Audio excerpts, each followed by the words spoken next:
Olá, bem-vindos. Esta é a terceira conversa do ciclo Territórios Periféricos e Criação Contemporânea, que ao longo do ano o Generation promove para refletir sobre a atividade artística fora dos dois grandes polos urbanos do país. Hoje recebemos Sandra Oliveira, diretora artística do Festival Jardins Efêmeros, cuja edição deste ano acontece daqui a pouco, de 3 a 11 de julho, dentro de 2 semanas. Portanto, formada em gestão, co-criou a empresa Dimensão Design, onde desenvolveu projetos de design de interiores, produziu várias exposições individuais e coletivas de arte contemporânea, tendo trabalhado com artistas como Julián Sarmento, Pedro Cabrita Reis, Rui Chaves, entre outros. Em 2011 criou a produtora Cul-de-Sac, Design e Produção Cultural Contemporânea, é presidente da Pausa Possível e dedica-se à criação de programas artísticos e culturais com o objetivo de promover a criação e divulgação artística contemporânea em Portugal, no espaço Venha a Nós, a Boa Morte. Em 2011 criou o Festival Jardins Efêmeros, em Viseu. Olá, Sandra. Olá. Bem-vinda. Não é a primeira vez que faço esta pergunta neste ciclo, mas queria começar por aqui. Nasceste em Viseu, vives em Viseu, fazes os Jardins Efêmeros em Viseu. De que forma é que o lugar de onde és influencia este teu percurso? Para mim é muito importante o lugar. Eu sou trabalho muito as questões da arquitetura e do urbanismo, como te disse. E, portanto, o lugar para mim é fundamental.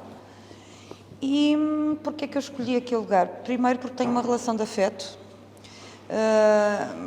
Nasci ali, conheço o lugar perfeitamente, conheço as pessoas, conheço as várias dimensões. E depois o meu trabalho permitiu-me, durante ao longo destes anos, tanto na área da gestão e depois na parte da produção cultural e na criação artística, permitiu-me conhecer vários layers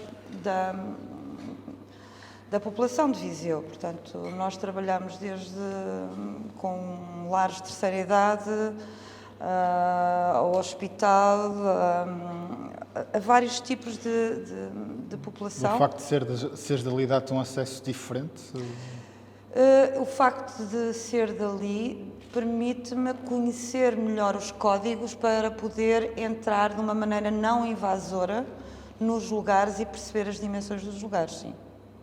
Isso é muito importante para nós, porque aquela coisa da invasão, da residência artística dito invasora, acho que é bastante, por vezes é muito agressivo e é contraproducente. Muitas vezes, até nas políticas culturais, como é tão importante esta relação com a comunidade, e é quase obrigatório via as candidaturas e via apoios políticos, apoios das políticas culturais, não é? Que tem muito essa vertente. Muitas vezes sinto que alguns projetos vão convergir para o trabalho com as comunidades porque porque pontuas mais ou porque podes ter uma vantagem competitiva relativamente a outros projetos. E isso não é bom. E, portanto, tentamos sempre conhecer os lugares. Mas não é bom porque a relação se torna, de algum modo... Estéril. Sim. Invasora. E talvez menos verdadeira? Ou seja, qual é o objetivo dessas políticas? O objetivo dessas políticas é, através das artes, estimular a capacidade crítica da comunidade, não é? E das populações e dos vários públicos. E, portanto, quando não fazes, de facto, de uma maneira que a promova esse objetivo, apesar desse ser o objetivo inicial ou a premissa inicial desses projetos, muitas vezes isso não ocorre. E quando não ocorre, pode ser até perniciosa essa relação, porque muitas vezes os públicos dizem, ou as pessoas que estão a intervir nesses projetos dizem, invadiram, quase roubaram e não deixaram nada. Portanto, não houve um acrescentar de vivências ou experiências que lhe possam ser úteis de alguma forma. Como é que os Jardins Efêmeros evitam esses problemas que identificaste? Nós não evitamos, nós tentamos mitigá-los. Mitigá-los, é isso, porque é muito difícil esta relação, ainda por cima na criação contemporânea e experimental, não é? Com este lado mais exploratório, tu tens mais dificuldade porque às vezes os códigos e as linguagens são difíceis de serem apropriadas de imediato. O que eu acho que é fundamental com este trabalho, onde nós temos alguma implantação e alguma sensibilidade, é porque trabalhamos muito em espaços públicos. E portanto, lá está, a arquitetura do lugar, ou a relação que os públicos têm com o lugar é uma relação de proximidade, ou uma praça icónica, ou um edifício que já não entram há não sei quantos anos, portanto, há o lugar da memória coletiva, e que mitiga, no fundo, uma relação que por vezes é esquisita com a obra de arte, e, portanto, esquisita no sentido de exquisite, como direi, particular, pronto, particular. E, portanto, o facto de tu estares num espaço público e que tu tens uma relação de afeto com ele, e nós, no nosso trabalho, que conhecemos tão bem aquele território e como é que as pessoas se deambulam e se relacionam com ele, podemos fazer, ou por oposição da maneira como ele é vivido, e opomos para dizer há outra maneira de poder ser vivido, ou então por complementaridade. A explorar, imagina, há praças, nós muitas vezes somos chamados de cidade-jardim, porque temos muitos espaços verdes e tudo mais, mas de facto há muito pouco mobiliário urbano para fruir os espaços. E, portanto, temos muito esse cuidado de quando nós estamos a intervir num espaço, e também da minha sensibilidade do meu trabalho no design e tudo mais, de tentar encontrar uma solução de conforto, conforto físico, lumínico, até às vezes a temperatura de luz é muito importante, para tu depois poderes despir dos preconceitos que tu muitas vezes tens sobre novas linguagens e poderes ter uma sensação de pertença a um lugar, apesar de estar percepcionado de uma forma ou trabalhado de uma forma muito diversa do que normalmente está.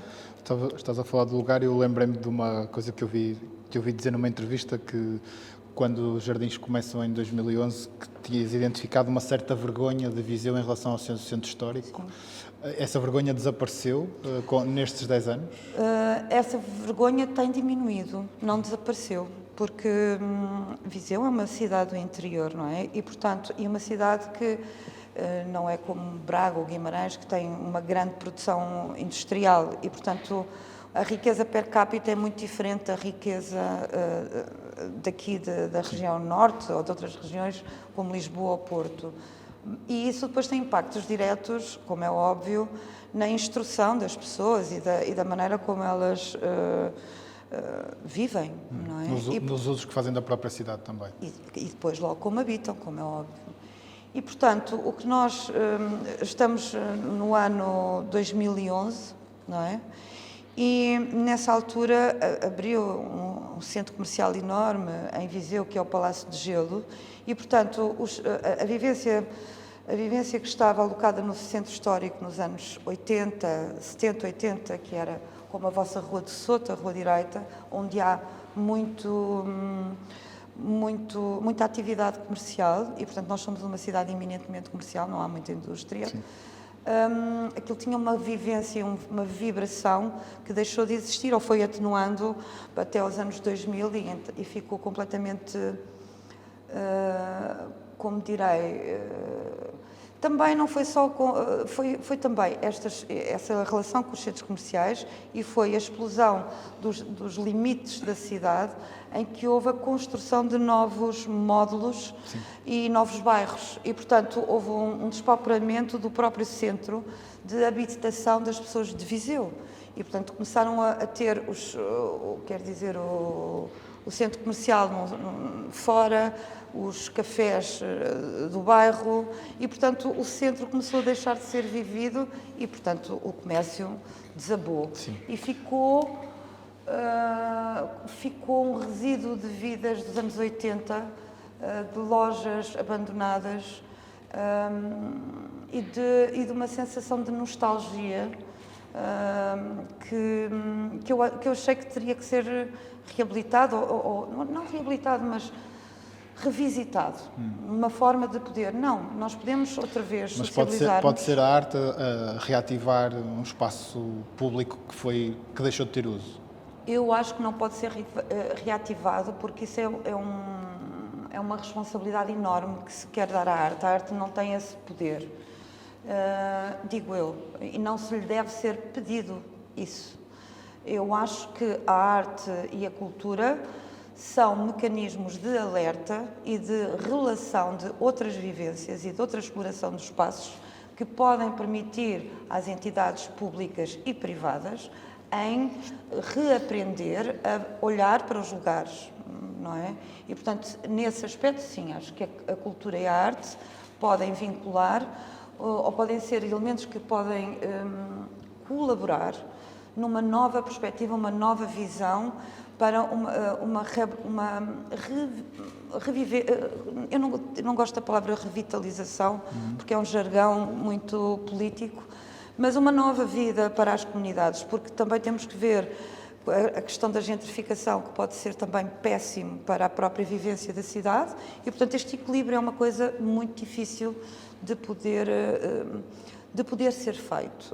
E acho que sim, que os artistas e a arte... Como é que um evento efêmero, porque os jardins efêmeros, como o próprio nome o indica, acontecem numa determinada altura do ano, como é que eles podem criar uma dinâmica que muda uma cidade para as outras 50 semanas em que não está a acontecer o festival? Que tipo de estratégias é que tens para garantir que esse lastro fica para os tempos seguintes e que se mantém até até o momento em que começa a edição seguinte? Ora bem, o que eu te posso dizer é que não é uma coisa pensada para que isso tenha essa eficácia. É o que acontece, não é? E, portanto, o que eu te posso dizer é, da minha experiência, e tu sabes bem disso, que é quando estás a trabalhar em mais ou menos de 80% do projeto em criação artística, ela abre ao público naqueles 10 dias, mas estamos a trabalhar durante um ano. E, portanto... Mas esse trabalho ao longo de um ano é perceptível para quem circula na cidade? Vocês estão num espaço do próprio centro da cidade a trabalhar? Nós estamos mesmo numa rua, que é a antiga judiaria do Centro Histórico, era uma loja que não estava habitada, teve 34 anos fechada, portanto nós reativámos aquele lugar em 2013, e a seguir abriu outra galeria de arte a 50 metros de nós, a Caos, Galeria de Arte. Agora também está lá a Liliana Velho com um ateliê de cerâmica ao nosso lado, portanto começou ali a criar-se. Depois a Câmara fez uma incubadora artística e que pôs artistas lá perto também, salvo erro, há 3 ou 4 anos, e começou-se ali a criar uma certa... fomos nós, aliás, não fomos nós, primeiro teve o Cineclube de Viseu, mas como é um trabalho muito mais... não interfere tanto na cidade, e nós estamos lá das 8 da manhã às 9 da noite, criámos um certo laço e um certo envolvimento com a comunidade, até porque nós usamos muito lojas, tanto ativadas como não ativadas, do próprio centro histórico. E, portanto, nessa relação temos sempre os nossos anjos, que eu chamo os anjos, que são os nossos vizinhos, que vão nos dizer de quem é o dono, ou muitas vezes há problemas enormes, porque sabes que, imagina, há um edifício que nós queremos utilizar e são 8 irmãos, e depois as questões das partilhas, e depois temos que nós fazer ali uma certa mediação, que é giro, e, portanto, entramos mesmo no osso mesmo no osso daquela camada populacional. Só para tu teres ideia, nós somos quase as páginas amarelas ali da rua, estás a ver? Portanto, pergunta-nos tudo o que tu podes imaginar, pagamos contas, vamos lá fazer as coisas multibanco. Uma espécie de balcão do cidadão. Sim, um apoio, sim, o tecido é muito... envelhecido também, imagino. É muito velho, claro. Então, portanto estamos a falar de pessoas, a minha rua somos pai uns 15 habitantes, eu sou claramente a mais nova, não é? Portanto ali há pessoas de 70, 80, pronto. Mas é giro essa relação que quando chegámos as pessoas tinham muita relutância connosco, porque éramos assim umas pessoas muito estranhas, a fazerem coisas muito estranhas. O que é isso? O que é que vocês fazem aí? Trabalham em quê? Mas o que tu fazes continua a ser estranho para boa parte da população, para uma camada da população. Continua, mas não... Como é que se ganha a confiança, não é? Porque os Jardins Efêmeros nunca fizeram concessões na programação. Como é que se ganha a confiança das pessoas sem abdicar de fazer exatamente aquilo que vocês se propunham a fazer há 10 anos? Primeiro como te direi, primeiro é a novidade, ou seja, as pessoas bem, que disparate, que é isto, e é aquela coisa é tão inusitado que deixa-me lá espreitar para ver o que é que aqueles malucos estão a fazer. E depois é isto que eu te estava a dizer, a questão da relação dos lugares. É muito importante, porque tu tens que ter um lugar mental ou geográfico ou físico de conforto para as pessoas se relacionarem com a arte contemporânea ou com os espetáculos mais experimentais, porque tem que haver ali uma zona de conforto. Se tu metes as pessoas num White Cube, ou num teatro, ou numa sala como esta... Dar esse passo é mais difícil do que... Há uma barreira invisível de terem alguma até vergonha de não perceberem e, portanto, preferem às vezes até dizer mal ou dizer que eles são malucos do que propriamente experimentar para ver o que é. E, portanto, como nós não temos também bilhetes, porque é muito importante, na minha opinião, durante pelo menos mais uma década, não ter bilhetes para te relacionares mais com estas atividades. As pessoas vão deixa-me lá ver, deixa-me ver o que é. E, portanto, começou-se a relacionar com a diferença e com outro tipo de artes que não estão tão habituados a ver, porque normalmente são aqueles espetáculos mais camarários ou coisas muito mais que dizem que é para o povo, que eu acho que é uma coisa horrível de se dizer, como se o povo fosse estúpido. E eu não aceito isso.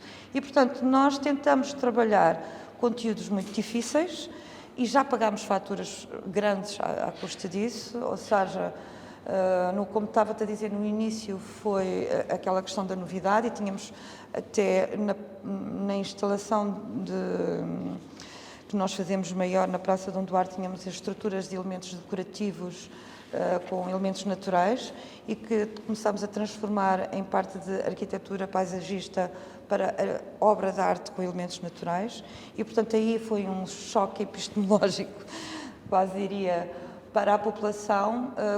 Fizemos esse choque com a peça da Gabriela Albergaria em 2018 e nós sabíamos que isso iria ser um choque para a população e para nós foi muito importante pensar, ok, isto não vai ser entendido por muita gente e pode perigar o próprio projeto, porque não vão entender e podem nos cortar os financiamentos.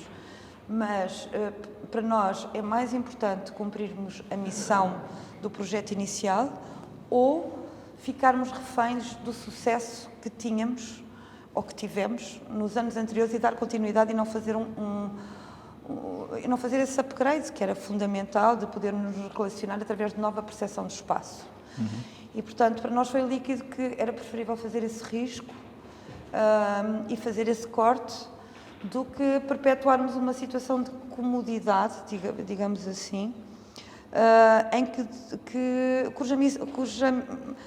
que nos faria perigar a missão. E, portanto, achámos importante fazer isso. E isto para te responder que, de facto, depois desse choque, tivemos um ano que não conseguimos financiamento. Sim. Mas foi curioso. Mas não teve a ver com essa provocação de 2018? Eu penso que foi um conjunto de fatores. Foi também...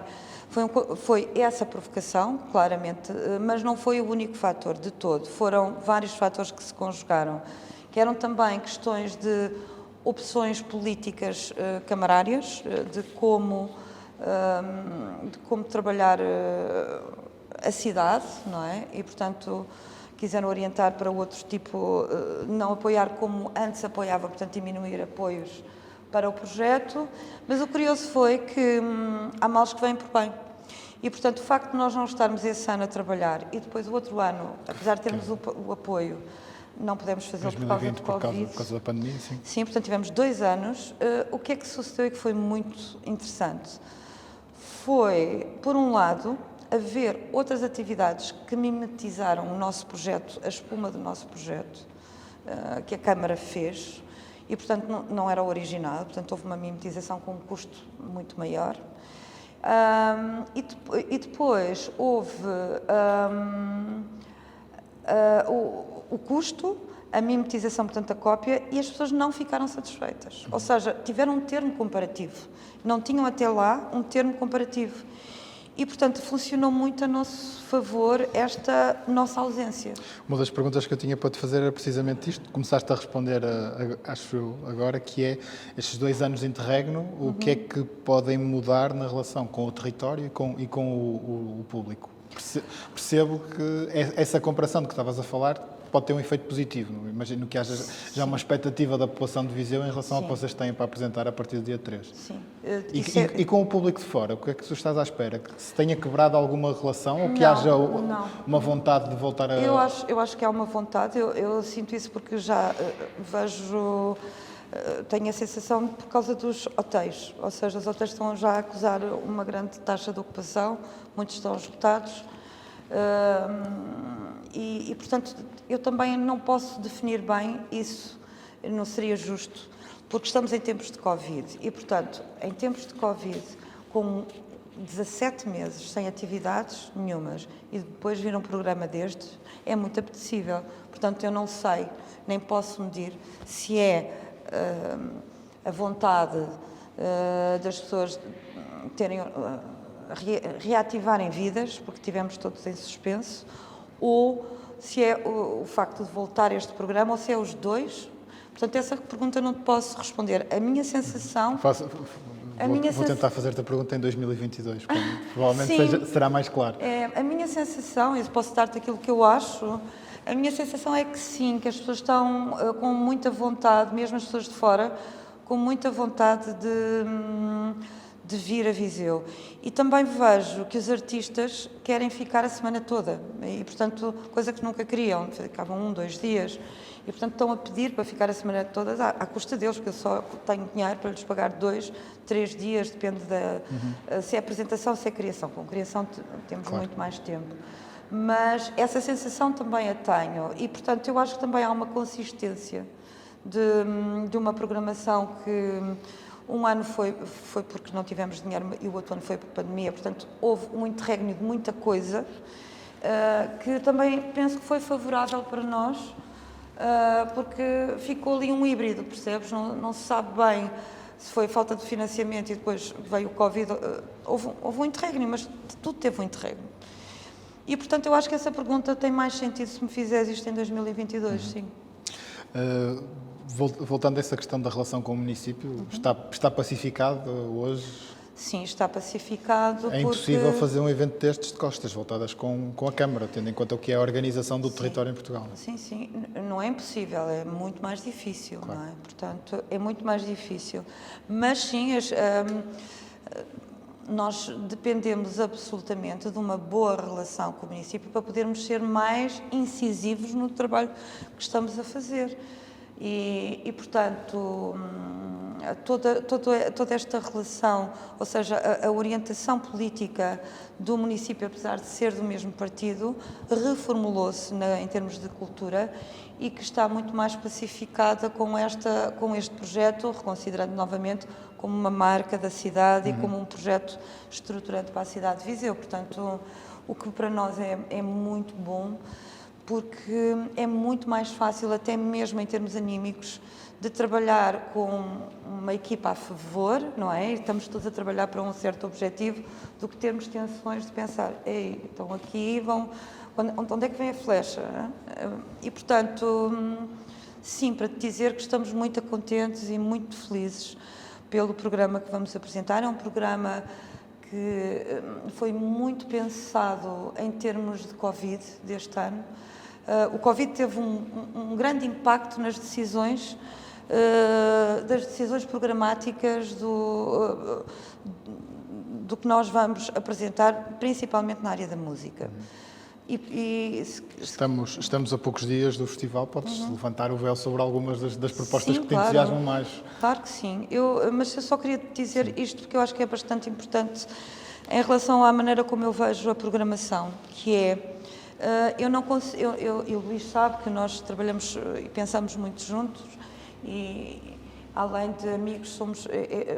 bater bolas, no fundo, é muito importante entre programadores e tenho esse privilégio de poder ter algumas pessoas em que nós podemos contar uns com os outros para perceber sensibilidades e para nos ajudar. Mas para mim o que é mais importante na minha decisão quando estou a fazer a programação não é o artista, é a experiência.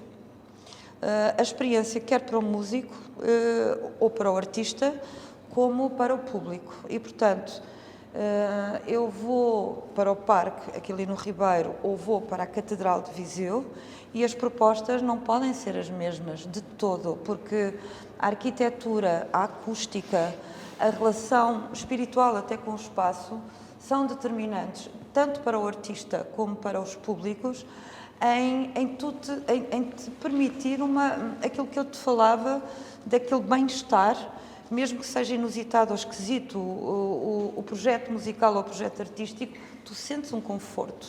E isso é sempre pensado dessa maneira. E outra coisa que eu acho também muito importante é que, tecnicamente, os projetos estejam muito bem desenhados. Ou seja, as equipas técnicas, em termos de som, principalmente em termos de som, têm que ser realmente bons, os equipamentos têm que ser bons, porque senão ou seja, o que tu estás a entregar não é realmente aquilo que o artista está a entregar. E, portanto, há uma percepção dos públicos que aquilo não é bom. E há uma percepção do artista que não te trataram bem. E, portanto, todo este conjunto de relação entre os técnicos, os músicos, que comem todos na mesma mesa, vivem todos, ou seja, para nós, os voluntários, técnicos ou artistas, somos todos iguais. Nesse aspecto estamos todos a trabalhar para o mesmo.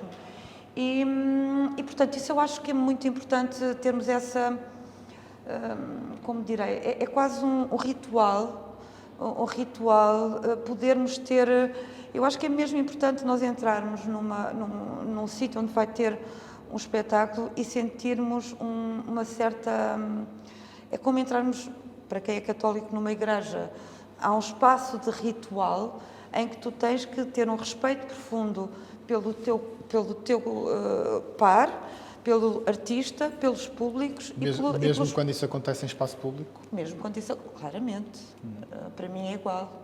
Não é mesmo. Eu acho que é ainda mais.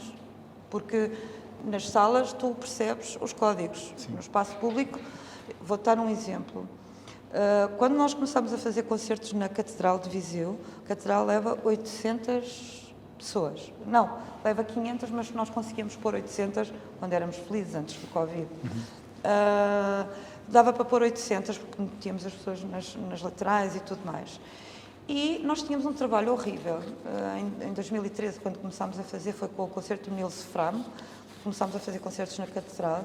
Tivemos um trabalho horrível para que as pessoas não falassem, que percebessem os códigos, não é? E, portanto, hoje em dia, já não é preciso esse trabalho. As pessoas já perceberam esses códigos de conduta, mesmo quando não gostam, vão experimentar e saem com muita delicadeza e, portanto, para não incomodar os outros, porque são códigos que se apreendem durante anos, não é? E, portanto, para te responder à outra pergunta, lembro-me que o Gaia, o Biosphere, esteve em Viseu e tinha feito o soundcheck no claustro da Sé e foi jantar às 7 da tarde no Colmeia, que é numa esplanada em frente à praça, onde estavam a tocar os Tropa Macaca. Que eles fizeram até um disco ao vivo desse concerto. E o Gaia estava completamente estupefacto. Como é que estava a haver música experimental ou música deste teor às 7 da tarde, com pessoas a tomar um café, crianças de skate. Era um ambiente normal e estava a acontecer um espetáculo que normalmente é para nichos e, portanto, eu acho que é fundamental não enguetar a arte contemporânea e a arte experimental em nichos, porque senão vai ser o fim, na minha opinião, do desenvolvimento da arte, ou do avanço o avanço da humanidade no que diz respeito à arte, porque isto também acontece na ciência ou na tecnologia, nós precisamos sempre de avanços e de investigação. E, portanto, se tu enguetas em sítios, o que é que acontece? A maior parte das pessoas pensam, vamos estar a gastar aqui dinheiro para 10 tipos ou para 5 tipos estar a fazer uma maluqueira. E, portanto, às vezes dar o peito às balas, de te apresentar sem espaço público e teres riscos, como eu tive com a Gabriela Albergaria, com outras coisas que já apresentei. Se tu conseguires ter essa resiliência e não cederes, como disseste muito bem, pode ser muito importante esse trabalho ou seja, a resiliência, eu acho que é o mais importante. Fazer um festival é muito fácil. Manter um festival é hiper difícil. Sim. Pronto. E portanto... A conversa no início passou muito pela questão do território, da relação com a cidade.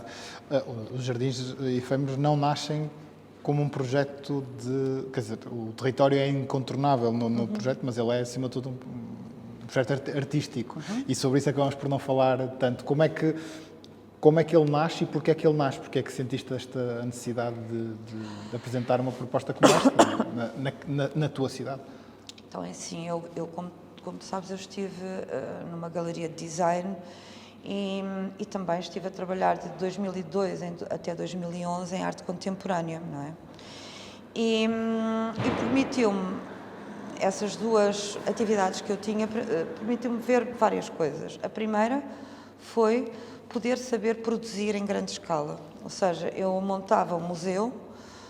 Nós fizemos a reabilitação com o Souto Moura, fizemos o programa todo de implementação de mobiliário para o Museu Grão Vasco, como fizemos para o Douro, para o Hotéis do Douro e tudo mais. E, ao mesmo tempo, estávamos a trabalhar com artistas nacionais, com 3, 4 exposições por ano, residências artísticas sempre, e trabalhar em site específico. Portanto, o que é que me deu? Deu-me essa capacidade de fazer produção grande em termos de arquitetura e design e, por outro lado, também trabalhar com estes artistas a fazer a produção das exposições e a montar as exposições. Também fizemos muitas feiras de arte contemporânea, a Arco, a Arte Lisboa, e, portanto, deu-nos uma boa relação de como é que o mercado funcionava em termos da arte contemporânea e como é que funcionava também a crítica da arte contemporânea e como é que funcionavam os públicos da arte contemporânea.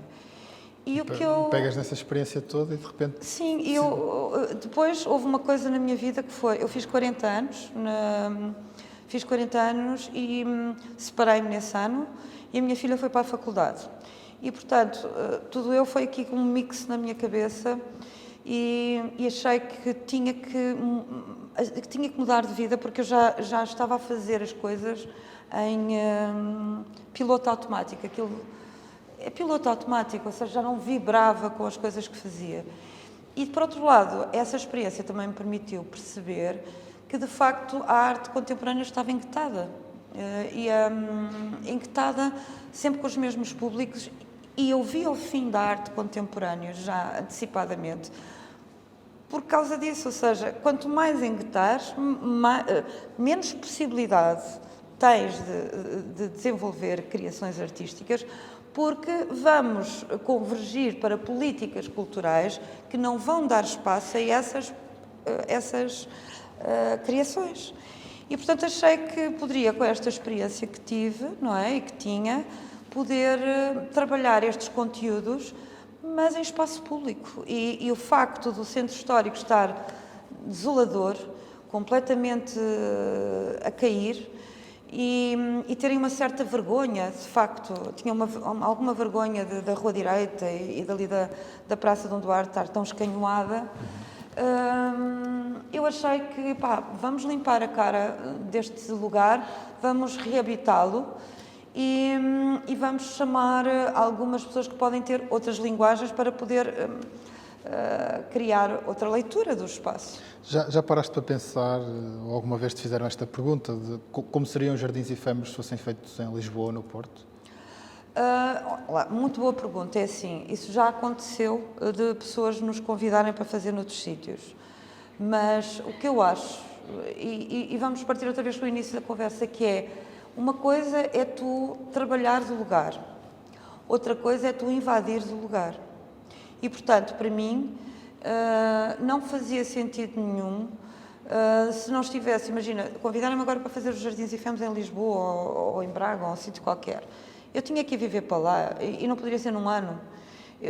Eu tinha que perceber como é que são as ligações físicas, mentais, geográficas dos lugares. E, portanto, é através do cruzamento destas áreas que tu consegues perceber o que é que podes contribuir para uma diferente reocupação ou reaprender a ocupar aquele espaço através das artes. Portanto, o que posso dizer é, eu não sei porque não estou em Lisboa. E, portanto, eu só posso dizer é que se eu estivesse em Lisboa ou em Berlim ou em Foz de Algodres, esta é a minha percepção de como me relaciono com as artes. E, portanto, é claro que o meu trabalho tinha que refletir ou ser uma extensão do meu pensamento. Tenho uma outra questão para te colocar, que tem a ver com Viseu, porque os dois anteriores convidados deste ciclo estão ligados a duas cidades que são candidatas à Capital Europeia da Cultura em 2027, Braga e Évora. Por isso queria colocar-te esta questão. No caso de Viseu, chegou a ser noticiada essa possibilidade, que acabou por não se concretizar. Na tua opinião, conhecendo tão bem a cidade, porque é que isso não aconteceu? Ora bem, essa pergunta deverias fazer à Câmara Municipal de Viseu. Farei. Não é? Portanto, porque eu não posso responder pela Câmara Municipal de Viseu. Eu queria perceber, a minha sensação... Era a tua sensação. O que é que... A minha percepção é... como direi isto? Há critérios... Para já, o que eu acho é que há uma falta enorme de equipamentos físicos em Viseu. Ponto. E, portanto, também não acho que eles agora vão fazer do pavilhão multiusos uma coisa da nós, não é da nós, como é que se chama aquele do genro do Cavaco, como é que se chama? Altice, exatamente, Altice. Vão fazer uma sala enorme com 7 ou 8 milhões de investimento, uma coisa assim completamente, a meu ver, extemporânea. E, portanto, acho que há uma falta de equipamentos para promover pequenas, médias e grandes escalas. Nós só temos pequena escala e agora vamos ter uma grande escala. E, portanto, a coisa ali, o intermédio onde nós poderíamos todos trabalhar e poderem apresentar outros projetos nacionais, locais e internacionais, de média escala, não vamos ter. E, portanto, acho que isso também pode ter pesado o facto de não haver equipamentos e estruturas físicas que deveriam ter um grande investimento em termos da estrutura, digamos assim. Depois, também tem a ver com opções políticas e, portanto, aí eu não posso debruçar. Claro. Nós temos mais de uma dezena de cidades neste momento a desenvolver um projeto cultural, certo, a pensar em praticamente uma década. O que é que pode significar para quem fica de fora? Eu acho que pode significar para quem faz. Acho que estabelecer uma metodologia, e isto é como aquela coisa do património, daqueles jargões do património mundial da humanidade, não sei o quê. Portanto, o que eu acho que isso são sempre selos. Epá, eu posso ser politicamente incorreta. Pronto. O que eu acho mesmo é que anos 90 foi autoestradas. Os primeiros quadros comunitários de apoio, segundos quadros, terceiros quadros comunitários, agora é o software, não é? E, portanto, o que estão a achar é que na relação com o turismo e na relação de vender o país, a cultura pode ter um lugar fundamental nessa relação, o que eu não acho mal. O que eu não acho mal. Mas também já percebemos que a tua perspectiva nunca é muito utilitarista da arte, não é? Ela tem um valor por si, não precisa de lhe ser dada essa função de política. Não, eu acho que tem, mas eu acho que tem e muito. E muito. O que eu acho é que a arte não tem os códigos e os objetivos do nosso trabalho artístico são diferentes dos códigos de uma empresa ou de uma rentabilidade financeira. E não quer dizer que uma seja melhor que a outra, são diferentes. Mas pode-se convergir, mesmo na arte ou na cultura, para coisas que sejam rentáveis, mas não... ou seja, que esse não seja o fim, mas que no processo esse fim esteja incluído, não é? E, portanto, o que eu acho é que este processo que estão estas candidaturas todas, depois, como estava a dizer, depois foram as piscinas e os centros culturais, tudo equipamento e o hardware. Este software é também uma coisa até quase competitiva de cidades, entre cidades. E eu acho isso, por um lado, bom, porque a competição é sempre boa, mas por um lado péssimo, porque não há uma cooperação e de realização entre cidades que poderia ser ótimo para o país. Por isso é que eu te perguntava o que é que pode significar para quem fica de fora. A nossa última convidada, a Paula Garcia, falamos bastante sobre o papel pioneiro que o Viriatos teve nos teatros municipais. Para quem está de fora, como é o meu caso, Viseu tem esse selo de cidade que liderou e que mostrou caminhos num determinado momento. Para quem, como tu, está no território a fazer um projeto artístico, não corres o risco de que a cidade fique de algum modo para trás ou que perca algumas coisas que as outras cidades que estão a desenvolver estes projetos vão conseguir construir? Eu acho que sim e não.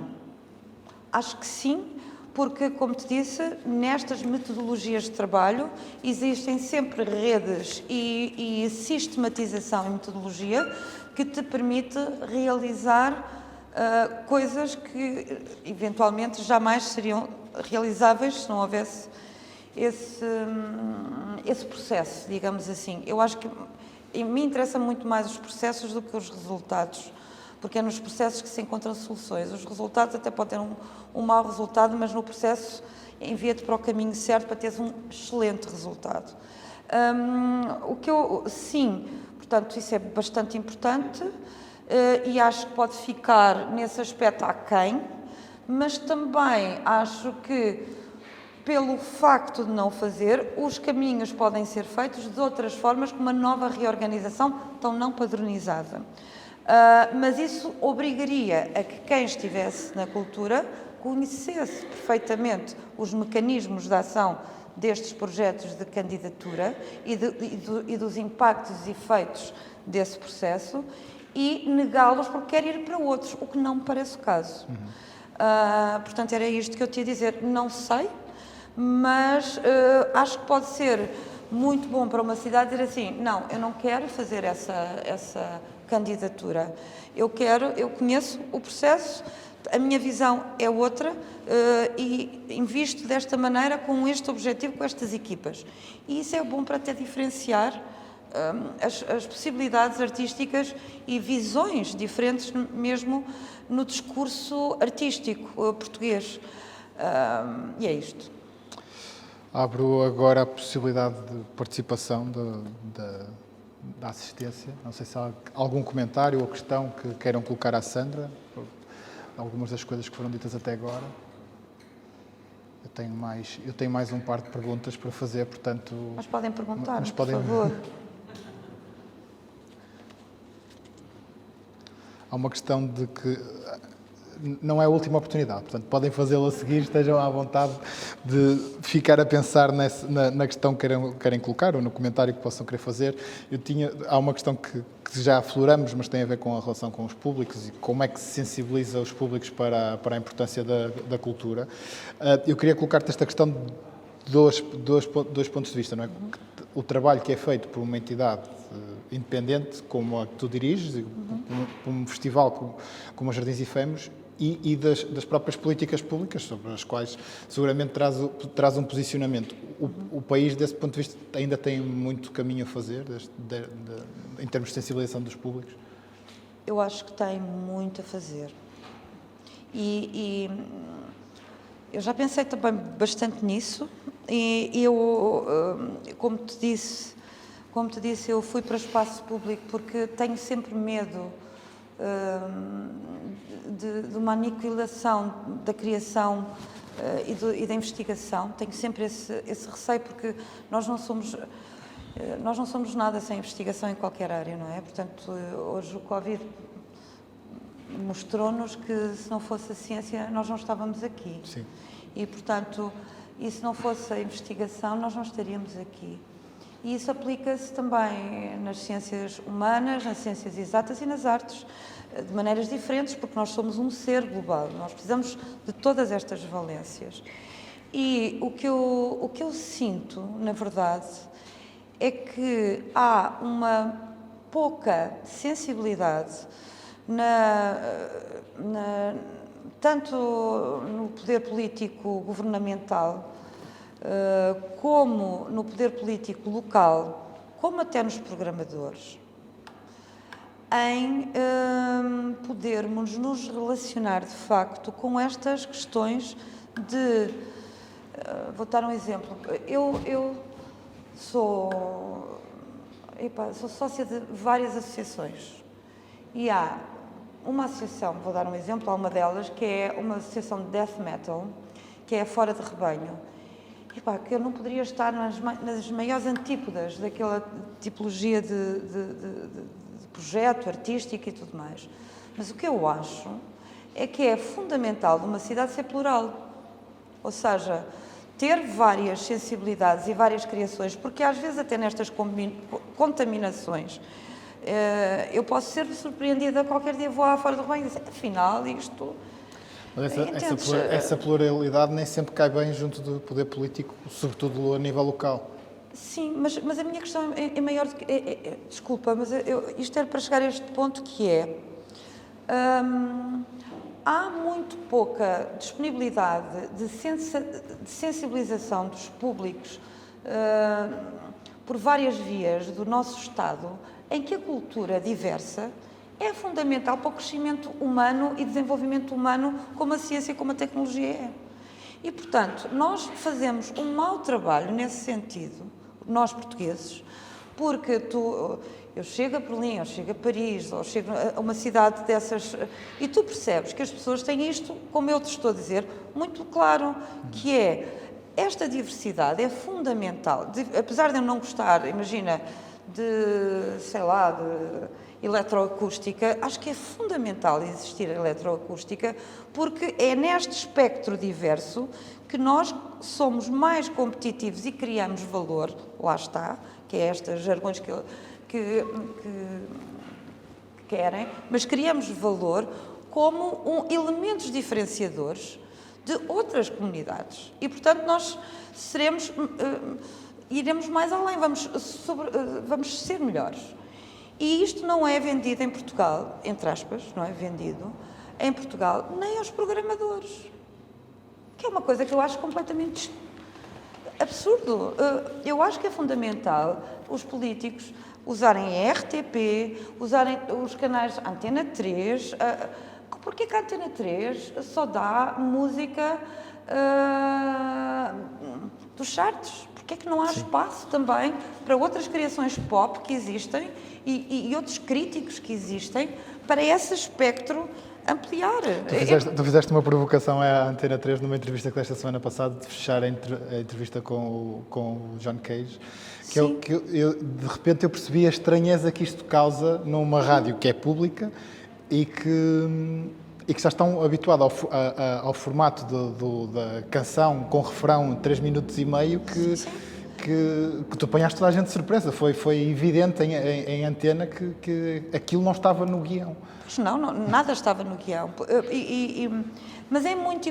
Para mim, é assim, pediram-me 3 músicas da minha vida. Eu não tenho uma, não tenho 10, quanto mais 3. Zeros, não é? Não existe. E aquilo que pensei sobre a questão, lá está, da acústica, do som, é que essa peça do Cage sintetiza tudo isto, não é? Portanto, aqueles 4:33 é, no fundo, um pensamento sobre o que é a música e, portanto, foi um corte epistemológico sobre o que é o som. E acho que esse é o dever da televisão e da rádio pública, e eu sou parceira da Antena 3, portanto, claro, acho que é fundamental mais pessoas do que eu poderem também terem espaço e serem ouvidas. E, portanto, acho que é fundamental o Estado não é só dizer, em vez de serem 10 minutos de música portuguesa ou 20, não, é espectros. Isso para mim é fundamental.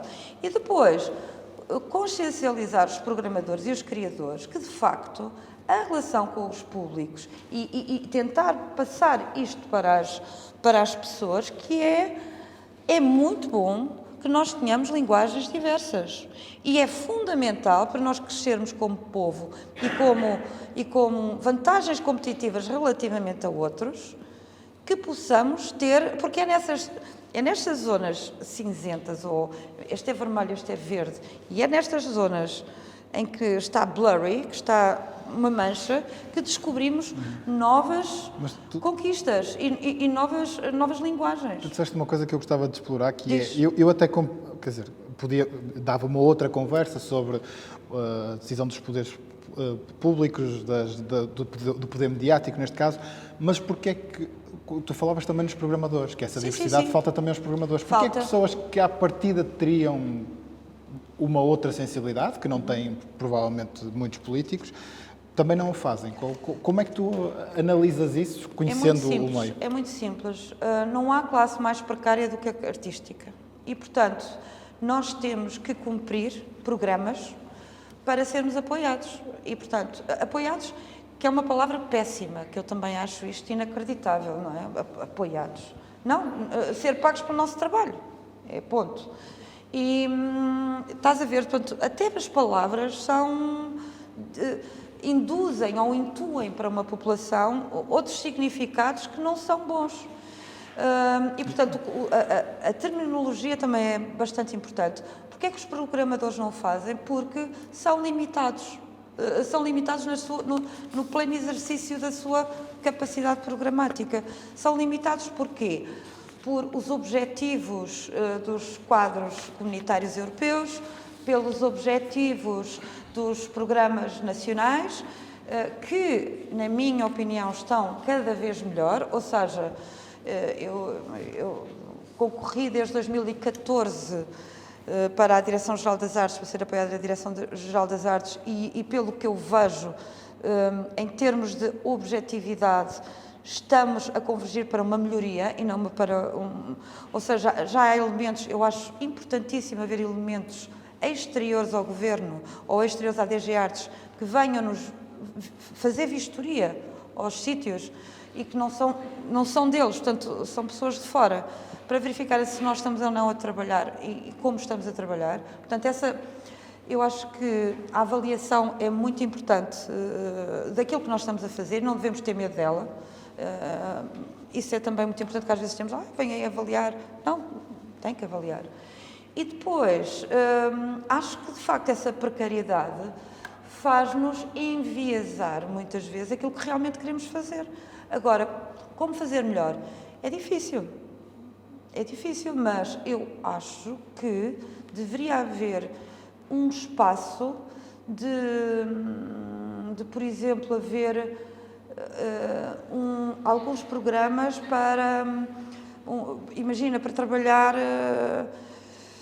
Olha, tive uma ideia que eu acho que era fundamental, pronto, como criadores, que é, eu até lhe chamei na altura estado de emergência, que agora até o utilizei para outro projeto, mas o estado de emergência que eu sempre pensei era teres, imagina, um armazém norte, centro e sul de equipamentos de luz, técnica, de PAs, cinema, tudo. O que é que acontece muitas vezes? É que os novos valores não têm dinheiro para fazer aluguer de equipamentos nem estúdios. E, portanto, poderes fazer, imagina, uma candidatura para apoio em equipamentos Era uma coisa extraordinária, porque tu muitas vezes não querias, porque não tens acesso a, não tens espaço de. E, portanto, poderes fazer essa ligação mais diversificada, porque estas pessoas podiam criar em Bragança, em Fones de Algodes, no Pico, e, portanto, já não era obrigação de ter um teatro, não ter obrigação de um espaço físico, um equipamento que pudesse acolher isto, mas poderes criar num teu estúdio. Eu acho que isso poderia, lá está, porque essas pessoas têm pais, sobrinhos, amigos que vão ver os espetáculos deles, nem que seja naquela quinta, e portanto começam a vir trabalhos de criação, lá está, através da experimentação, que depois podemos contaminar a população em geral no país inteiro. E, portanto, é mais nesta perspectiva que eu te dizia que eu acho que é fundamental. Isto é um dos exemplos, deve haver 500. Acho que, por exemplo, fundamental usarem a RTP1, não a 2, a 3, a de informação, para falar sobre alguns trabalhos que estão a ser feitos nas artes, pessoas comuns. Não é preciso serem o Julião Sarmento e criar, no fundo é quase, um artista é um trabalhador e, portanto, tem um espaço como outro qualquer e, portanto, apresentar aquele trabalhador a fazer aquilo que faz e, portanto, não é o de usar nem depreciar, é um trabalho e tem códigos e tem metodologias específicas que as pessoas têm que saber. As pessoas têm que saber que isso demora um certo tempo e tem um certo processo. Por exemplo, no nosso caso, foi muito importante para nós estarmos num piso térreo, com vidros, portanto, toda a gente vê o que estamos a fazer, e vem-nos a trabalhar às 7h30 da manhã, com filhos, e estamos a trabalhar e vamos a correr para comer qualquer coisa. E, portanto, afinal, estas pessoas não são os diletantes. Estas pessoas trabalham. São pessoas como as outras. São pessoas como as outras, portanto, no fundo, desacralizar aquela questão do artista, o endeusamento, mas também lhe dar o respeito de uma profissão como outra qualquer. Claro. Sim, claro que sim. Eu acho que esta interessante que eu estava a dizer, e tem a ver com a história da invasão versus inclusão, acho isso mesmo muito interessante. Aliás, temos um exemplo aqui em Braga, isto mesmo, não é? E até temos equipamentos, e até temos alguma tentativa de programação cultural, mas vezes no Teatro Civil, uma tentativa com a programação um bocadinho acima, não é? E que lá está, se calhar frustra, porque não há público, não é? Tanto rapidamente se fez a concessão para aquilo que alegadamente é o que o povo quer, não é? Vamos para o tal jarrão e é errado, bem evidente. As Noites Brancas foi exatamente assim, começou com um projeto muito mais interessante e lá está, de rua, etc. Mas depois generou, pronto, mais no São João, não é? E, portanto, esta tentativa, dizemos assim, a culpa é dos pensadores, dos políticos, não é? Quem está no poder, nomeadamente local. Mas isso é mais do que isso, e eu achei muito interessante que a Sandra estava a dizer, que tinha a ver com a nossa personalidade, ou seja, com a formação humana. E isso acho que só se consegue em escola, em educação, ponto final. Ou seja, além disso, não sei se há algum projeto nesse sentido, eu já vi isso muito interessante, que era levar o tal espectro diferente, criar o tal respeito pelos diversos pensamentos, maneiras de estar, tipos de expressões, logo desde o infantário, porque essas pessoas depois é que vão ser os programadores futuros, os políticos futuros, certo. E se calhar, se isso for naturalmente um treino, portanto, as escolas não é ir ao teatrinho, não é?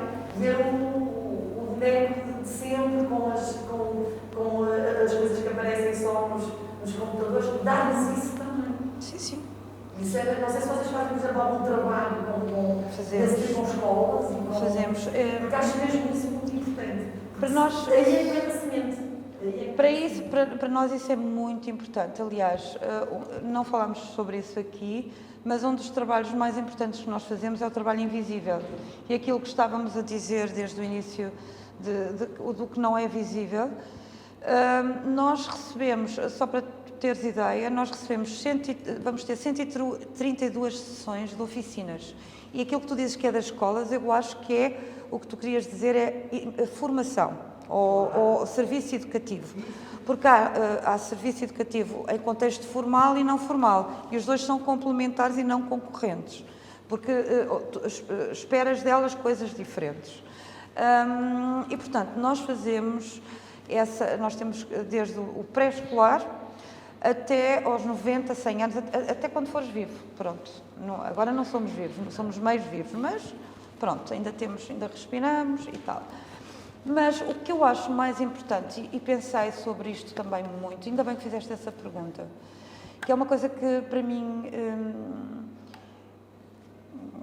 tenho pensado muito nisso e portanto, é um dos problemas que nós temos, os Jardins IFEMS, é não termos, por exemplo, uma continuidade de apoio durante 5 anos, porque nos permitiria criar um projeto a 5 anos de continuidade. E, portanto, o facto de termos que estar todos os anos a pedir apoios à Câmara Municipal de Viseu, porque a Direção-Geral das Artes já nos deu essa estabilidade de 3 anos, mas não nos deu o município, que é uma coisa assim muito estranha, mas é o que acontece. E isto para te dizer o quê? O que eu sinto, e da minha experiência desde 2011 até agora, e vejo, o que eu sinto é engraçado, que é a maior parte das oficinas mais atrativas para as escolas, porque nós temos público geral e público escolar. Aqueles que vamos, nós este ano vamos às escolas, mas normalmente são escolas que vêm a nós este ano por causa do Covid. O que é que sucede? As que se vendem mais são as artísticas, mas não de criação, que têm materialização de um objeto, ou seja, mesmo as próprias escolas privilegiam menos o processo, mas mais o objeto. E, portanto, o problema é a montante e não a jusante. Pronto. Como fazer? Não é? E, portanto, como fazer? A minha ideia e o que eu gostaria de fazer era fazer para o ano, imagina, isso era das coisas que eu mais adorava e que já constituí uma equipa até para podermos pensar sobre isso, mas é bastante difícil, que é fazer ações de formação para os formadores. Porque ao fazer as ações de formação para os formadores, de novas linguagens, novas estruturas, estás a fazer um contributo, não para aquelas crianças, mas para todas as crianças que estiverem com aqueles formadores. Aqui tens 2 problemas. O primeiro é, quem são aqueles tipos que agora vão nos dar algumas formações? Pronto. E depois tem outra coisa que é, os professores têm, salvo erro, uma estrutura de pontos para uma determinada... E, portanto, temos que integrar esse sistema que depois te obriga a fazer de outra forma. E, portanto, é um bocadinho subversivo esta relação. Mas eu estou convicta que eu hei de arranjar solução com a minha equipa e daqui a 1, 2, 3 anos poderemos falar de novo. Pode ver se eu consigo fazer alguma coisa sobre isso. Já ficamos aqui com pistas para conversas em 2022 e daqui a 2025, coisa que valha. Obrigado, Sandra. Obrigada eu. A terceira conversa do ciclo Territórios Periféricos e Criação Contemporânea fica por aqui. Obrigado a todos pela presença. Fazemos agora uma pausa nos 2 meses mais quentes do ano. Estaremos de regresso a 25 de setembro. Até lá.